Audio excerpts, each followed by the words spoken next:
Hello नमस्कार। मानस यात्रा में एक बार फिर से आपका स्वागत है। आज जिस चौपाई के बारे में बात करने जा रहा हूँ वो पूरी रामचरितमानस में मेरी सबसे फेवरेट चौपाई है। उसके पीछे भावार्थ ये भी है कि अगर आपको हनुमान जी से कोई काम करवाना हो तो आप उन्हें ये बोल के आ जाइए। मैं इसे बिल्कुल अलग पर्सपेक्टिव में देखता हूँ। मैं इसे एक ग्रेटेस्ट मोटिवेशनल कोट है उस रूप में देखता हूँ। हम सबको बनाने वाला ही कहीं ना कहीं मोटिवेशन ही होता है। इसी को बाबा तुलसीदास जी ने रामचरितमानस में जामवंत जी के मुंह से कहलवाया। उनको जो टाइम लिमिट दी गई थी ढूंढने के लिए सीता माता को, वो ख़त्म होने वाली होती है। ऐसे में जामवंत जी को चिंता होती है, यार अब क्या किया जाए, क्योंकि सुग्रीव जी ने कहा था अगर तुम लोग खबर लेकर नहीं आए तो अपनी मृत्यु को निश्चित मानना। इस चौपाई के आने तक हनुमान जी सुग्रीव की सेना के एक साधारण वानर ही थे। इस एक चौपाई ने उन्हें एक वानर से हनुमान बना दिया।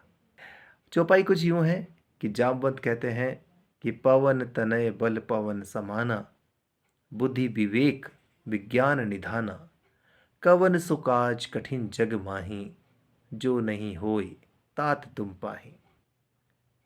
सबसे पहले वो उन्हें बताते हैं कि तुम्हारे में कैपेबिलिटीज क्या क्या है, तुम किस लायक हो, किस योग्य हो, क्या गुण तुम रखते हो।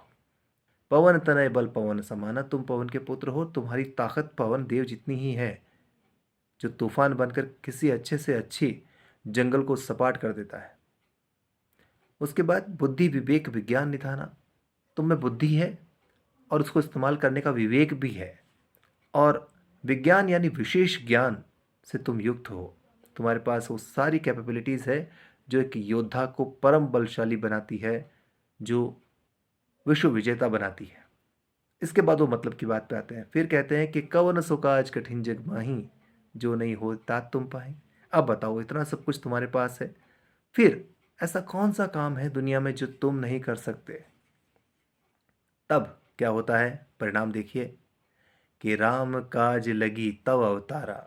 जामवंत ने बात खत्म ही नहीं की थी। जामवंत ने सिर्फ इतना कहा कि राम का काज करने के लिए तुम अवतार लिए हो।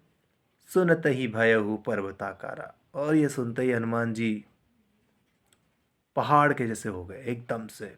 उनका बल, उनको याद आ गया कि yes I am that, I can rock the world, I can win the world, I am a champion. आप भी ऐसे ही रहिए। हम सबकी ज़िंदगी में कोई ना कोई जामवंत ज़रूर होता है। उसकी बात सुनिए और जीत लीजिए दुनिया को। जय सिया राम।